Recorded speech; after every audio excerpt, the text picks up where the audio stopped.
Hello प्यारे बच्चों, नमस्कार। मैं अरुण सर आप सभी का प्रयास एकेडमी कल्याणपुर कानपुर में स्वागत करता हूं। आज मैं यूपी बोर्ड कक्षा 12 का जो सिलेबस है उस सिलेबस को लेकर के आए हैं, क्योंकि आपको पता होगा कि कक्षा 12 जो सिलेबस है वह लगभग 30% सिलेबस आपका कम कर दिया गया है। उसी से संबंधित यह वीडियो है।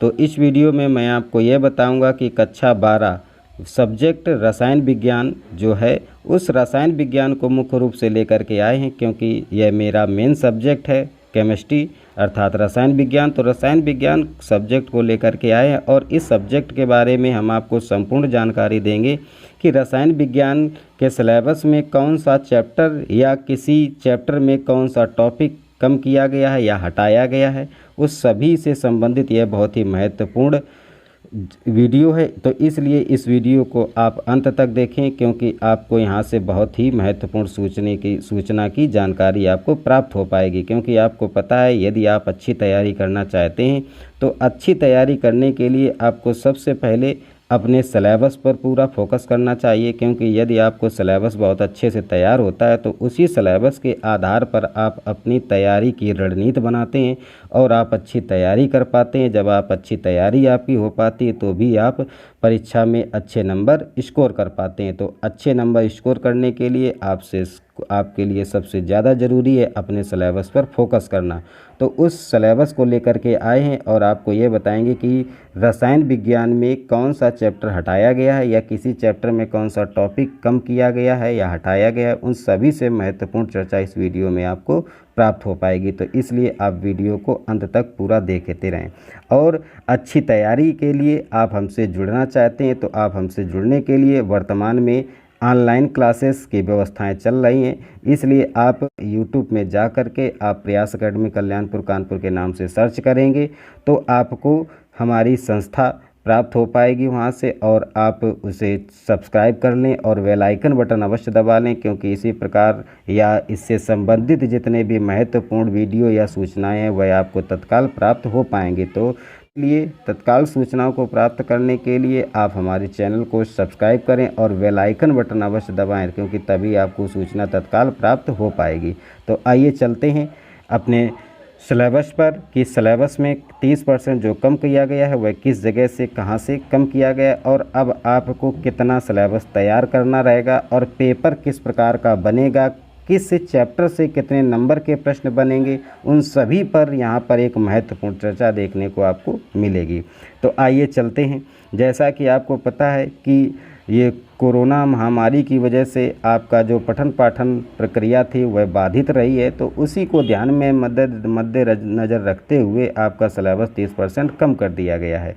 तो जैसा कि आप देख रहे हैं दिया गया है, कोविड-19 महामारी के कारण शैक्षिक सत्र 2020-21 में समय से विद्यालयों में पठन पाठन का कार्य न हो पाने की स्थिति में सम्यक विचारोपरांत विषय विशेषज्ञों की समिति द्वारा निम्नवत 30% कितना 30% पाठ्यक्रम कम किए जाने की अनुशंसा की गई है, अर्थात 30% आपका सिलेबस कम कर दिया गया है।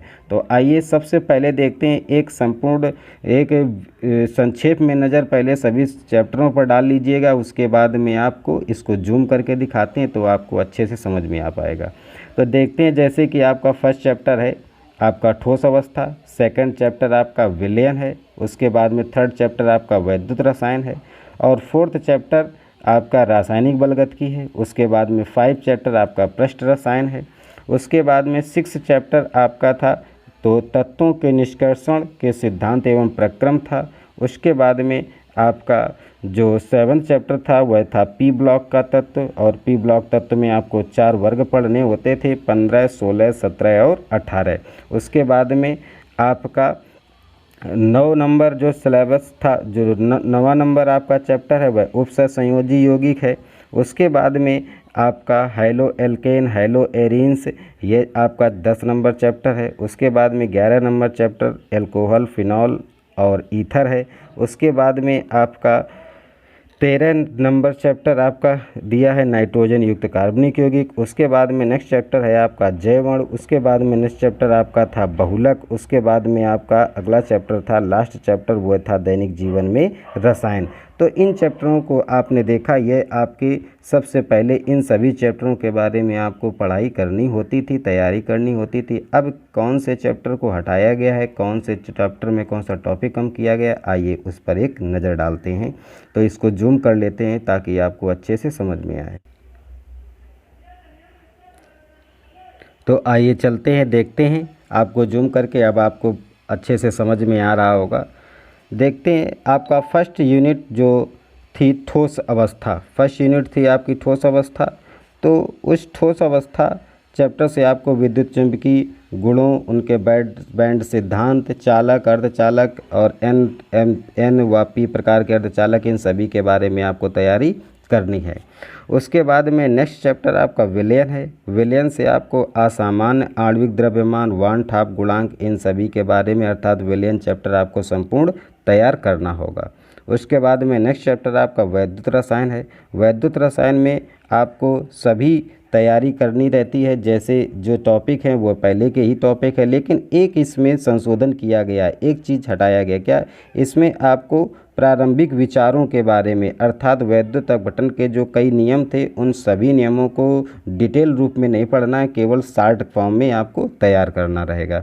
उसके बाद में नेक्स्ट चैप्टर है आपका चौथा नंबर, वह है रासायनिक बलगतकी। रासायनिक बलगतकी में संघट्ट सिद्धांत की अवधारणा, आपको यहाँ पर कुछ टॉपिक हटा दिया गया है, इसको थोड़ा शॉर्ट कर दिया गया है। इस चैप्टर को क्या शॉर्ट किया गया? तो प्रारंभिक परिचय और गणितीय विवेचना, अर्थात जो रासायनिक बलगतकी चैप्टर में आपका कैलकुलेशन था, उस कैलकुलेशन पार्ट को हटा दिया गया है और आपको अन्य इन बिंदुओं पर ध्यान देना होगा, जैसे संकीर्ण ऊर्जा, आर्हेनियस समीकरण, इन सभी को आपको तैयार करना होगा। उसके बाद में आपका अगला है पृष्ठ रसायन। नेक्स्ट चैप्टर आप देख रहे हैं आपका है पृष्ठ रसायन।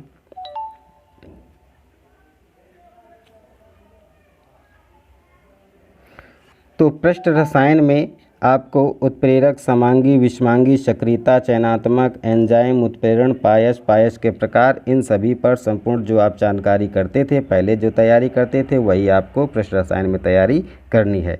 नेक्स्ट चैप्टर आपका 6 नंबर है तत्वों के निष्कर्षण, सिद्धांत एवं प्रक्रम। ये जो तत्वों के निष्कर्षण, जिसमें आप धातुओं का निष्कर्षण करते थे, जैसे तांबे का निष्कर्षण करते थे, लोहे का निष्कर्षण करते थे, लोहे के लौह जो धातुएं थी उसके प्रकारों को पढ़ते थे। तो ये जो चैप्टर, ये पूरा चैप्टर आपका हटा दिया गया है। तो आपका फर्स्ट चैप्टर आपने देखा, अभी आपने एक टॉपिक देखा कि कम किया गया कैलकुलेशन का रासायनिक बलगतकी में। उसके बाद में आपका यह चैप्टर तत्वों के निष्कर्षण के सिद्धांत, यानी ये चैप्टर को पूरा का पूरा हटा दिया गया। अब आपको इस चैप्टर को नहीं पढ़ना है। नेक्स्ट देखते हैं, 7th चैप्टर है आपका पी ब्लॉक तत्व। पी ब्लॉक में आपको पता है 4 वर्ग पढ़ने होते थे, 15, 16, 17 और 18। तो इन जो 4 वर्ग हैं, इन चारों वर्गों को आपको पढ़ना रहेगा, जैसे आप पहले पढ़ते थे उसी के आधार पर आपको अभी भी आपको पढ़ना होगा। उसके बाद में आप जानते हैं इसमें 15, 16 जो वर्ग हैं, इन सभी वर्गों को आपको पढ़ना है।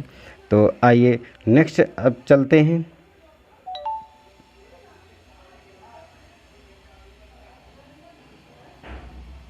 तो नेक्स्ट है आपका 10वां chapter haloalkane, haloarenes. तो हैलो एल्केन्स और हैलो एल्केन्स में जो टॉपिक थे, उन सभी टॉपिकों को आपको पढ़ना है जिस प्रकार आप पहले पढ़ते थे हैलो एल्केन्स एवं हैलो एरिन्स।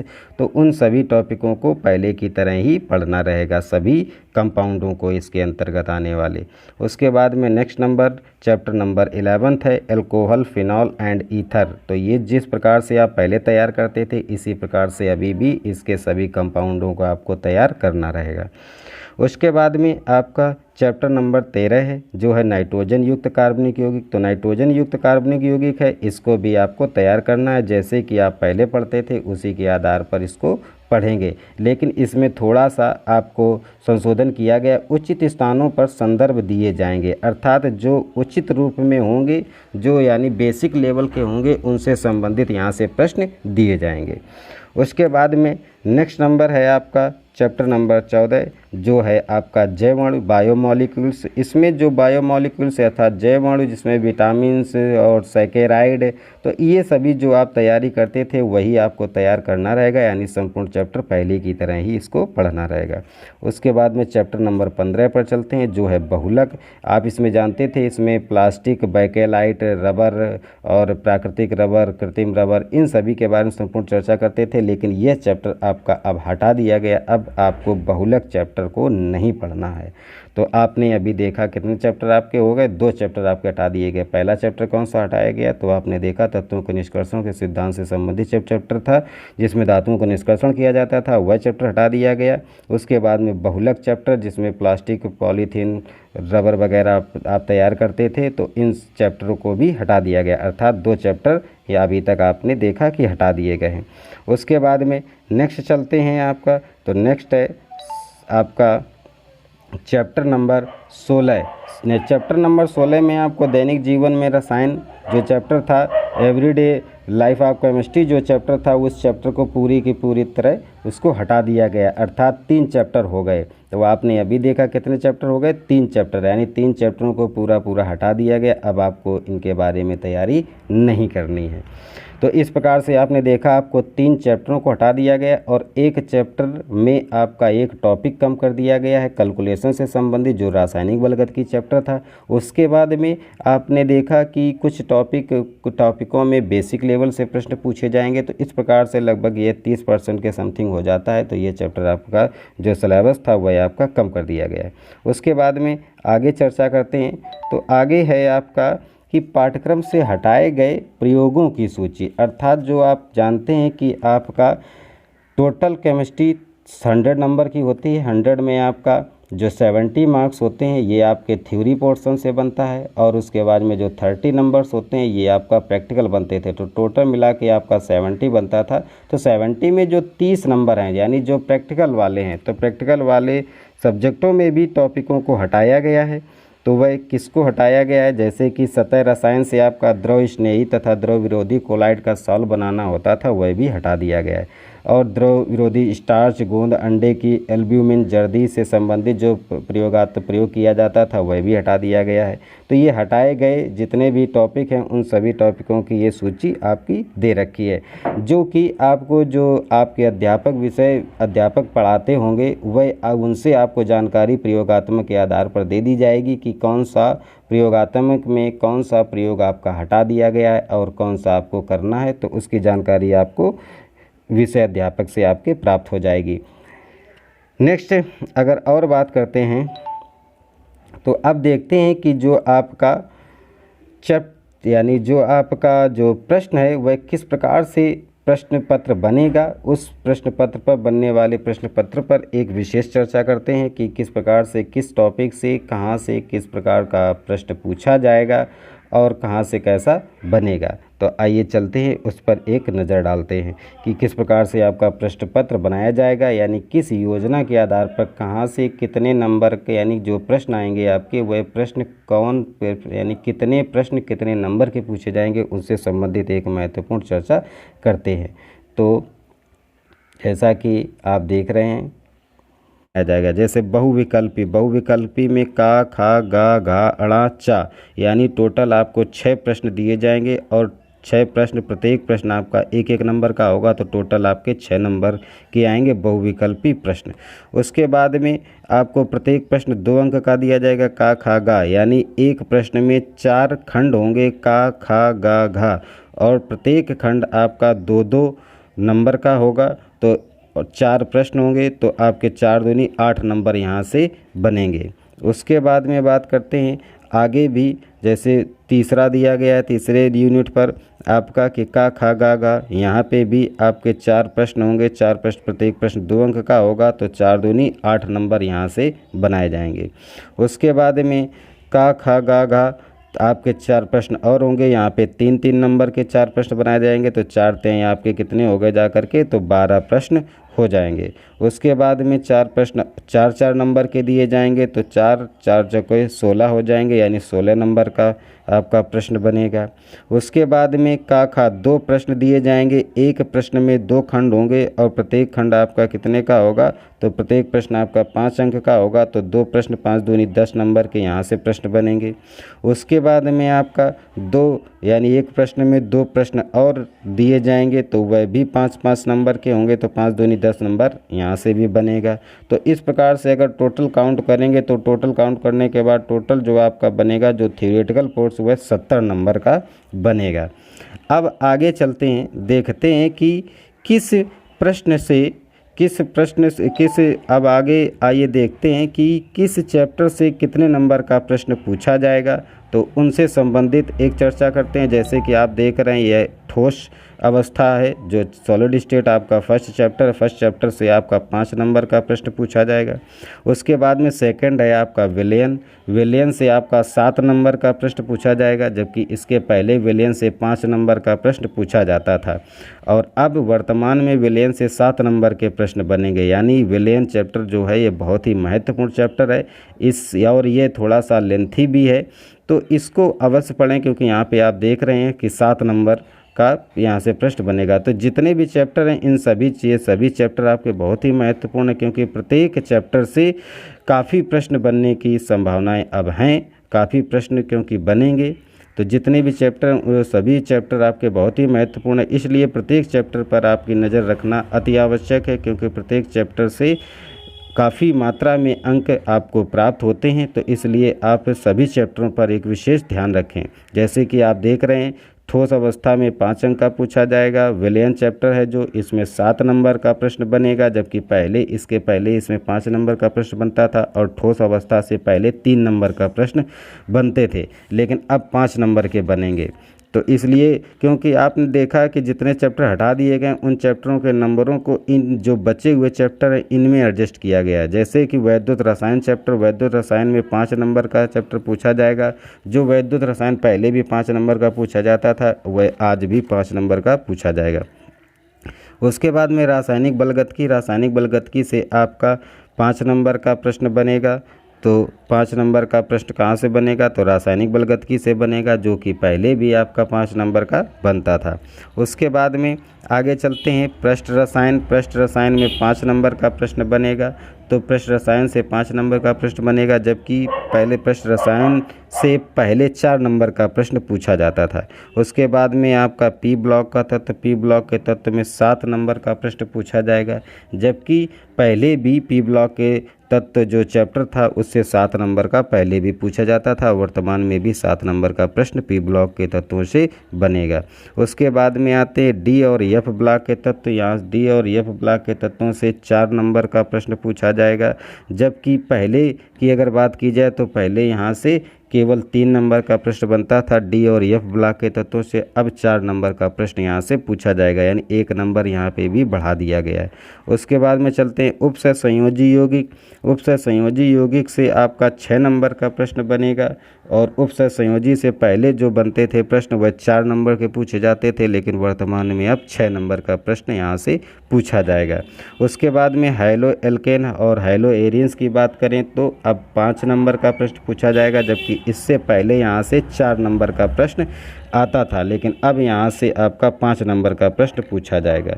उसके बाद में आपका एल्कोहल, फिनॉल और ईथर की बात करें तो यहाँ से कितने, तो 5 नंबर का प्रश्न पूछा जाएगा, जबकि इसके पहले भी यहाँ पे 5 नंबर का प्रश्न पूछा जा रहा था। तो इसमें जितने पहले थे उतने अभी भी हैं। उसके बाद में नेक्स्ट बात करते हैं एल्डिहाइड, कीटोन और कार्बोक्सिलिक एसिड। यहाँ से आपका 6 नंबर का प्रश्न बनेगा, जबकि इसके पहले यहाँ पर 5 नंबर का प्रश्न बनता था। उसके बाद में आपका नाइट्रोजन युक्त कार्बनिक यौगिक जो चैप्टर है यहाँ से आपका 4 नंबर का प्रश्न बनेगा, जो पहले भी 4 नंबर का प्रश्न यहाँ से बनता था।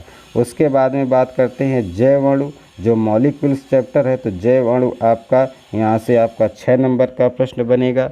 तो आप जानते हैं यह भी बहुत महत्वपूर्ण है, जो पहले भी 6 नंबर का प्रश्न यहाँ से बनता था। तो इस प्रकार यदि आप टोटल नंबर को काउंट करेंगे तो आपका 70 नंबर का प्रश्न थ्योरी पोर्शन में मिल करके बन करके आपका आएगा। तो उम्मीद है आपने देखा, और इसके अतिरिक्त भी बहुत ही महत्वपूर्ण जानकारियां हैं जो आपको रखना अति आवश्यक है, जो नेक्स्ट वीडियो में आपको लेकर के आएंगे।